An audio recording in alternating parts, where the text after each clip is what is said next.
ഈശോമിശിഹായ്ക്ക് സ്തുതിയായിരിക്കട്ടെ. ബുവൺ നത്താലെ ഇത് ഇറ്റാലിയൻ ഭാഷയിലെ ഒരു അഭിവാദനമാണ്. എന്താണ് ഇതിനർത്ഥമെന്ന് നിങ്ങൾക്കറിയാമോ? മേരി ക്രിസ്മസ് എന്നാണ് ഇതിനർത്ഥം. അതെ, തിരുപ്പിറവിക്ക് ഒരു നാളകലെ മാത്രം നാം ആയിരിക്കുമ്പോൾ എല്ലാവർക്കും ഒരു സന്തോഷകരമായ ക്രിസ്മസ് ഞാൻ ആശംസിക്കുന്നു. ഉണ്ണീശോ എല്ലാ വർഷവും നമ്മുടെ വീടുകളിലെ പുൽക്കൂടുകളിൽ ജനിക്കാറുണ്ടല്ലേ? ഇത്തവണയാകട്ടെ ഡിസംബർ 1-ാം തീയതി മുതൽ ക്രിസ്മസ് ഫ്രണ്ടിനായി പ്രാർത്ഥിച്ചും ക്രിസ്മസ് ബെൽസ് വീഡിയോകൾ കേട്ടുകൊണ്ടും നമ്മൾ ആവേശഭരിതരായി തിരുപ്പിറവിക്കായി ഒരുങ്ങുകയായിരുന്നു.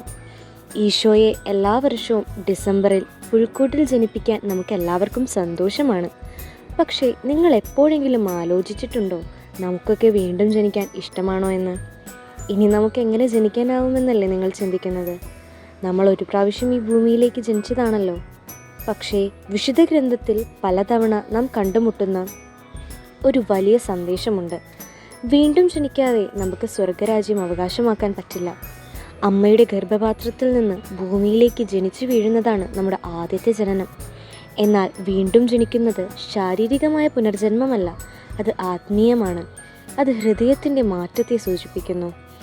ദൈവത്തോടുള്ള അകൽച്ചയിൽ നിന്ന് ദൈവത്തോടുള്ള ഐക്യത്തിലേക്കും നന്മയിലേക്കുമുള്ള പുനർജന്മമാണത്.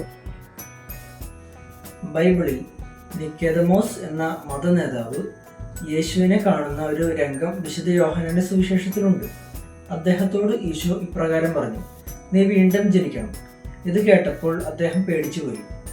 അതെ, പരിശുദ്ധാത്മാവിലൂടെ വീണ്ടും ജനിക്കാതെ നമുക്ക് ആർക്കും ക്രിസ്തുവിൻ്റെ രാജ്യത്തിലേക്ക് പ്രവേശിക്കാനാവുകയില്ല. ഈശോ ഉദ്ദേശിച്ച പുതിയ ജനനം ഇതാണ്.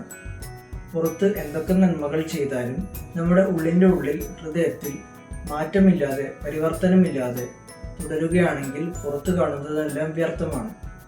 ഇതുതന്നെ ആവട്ടെ ഇത്തവണ നമുക്കും ക്രിസ്മസിനുള്ള സന്ദേശം. നമ്മൾ ഡിസംബർ 1-ാം തീയതി മുതൽ ഇത്തവണ ഒരുപാട് ആക്ടിവിറ്റീസും ടാസ്കുകളും ഒക്കെ ചെയ്തു അല്ലേ?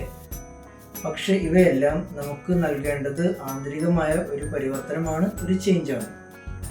കഴിഞ്ഞ നവംബർ 30 മുതൽ ഇന്ന് ഡിസംബർ 24 വരെ നമ്മൾ എത്തി നിൽക്കുമ്പോൾ എൻ്റെ ജീവിതത്തിൽ, എൻ്റെ വ്യക്തിത്വത്തിൽ എന്ത് മാറ്റമാണ് വന്നിരിക്കുന്നത് എന്നുള്ളതിലാണ് ഓരോ ക്രിസ്മസും തിരുപ്പിറവിയാകുന്നത്. എല്ലാ വർഷവും ഭംഗിയുള്ള പുൽക്കൂടുകൾ രക്ഷിതായി നമ്മൾ ഒരുക്കുമ്പോൾ നമ്മൾക്കും വീണ്ടും ജനിക്കുന്നവരാകാം. ഓരോ വർഷവും, ഓരോ ദിവസവും, ഓരോ ക്രിസ്മസിനും ബുവൺ നത്താലെ, മേരി ക്രിസ്മസ്.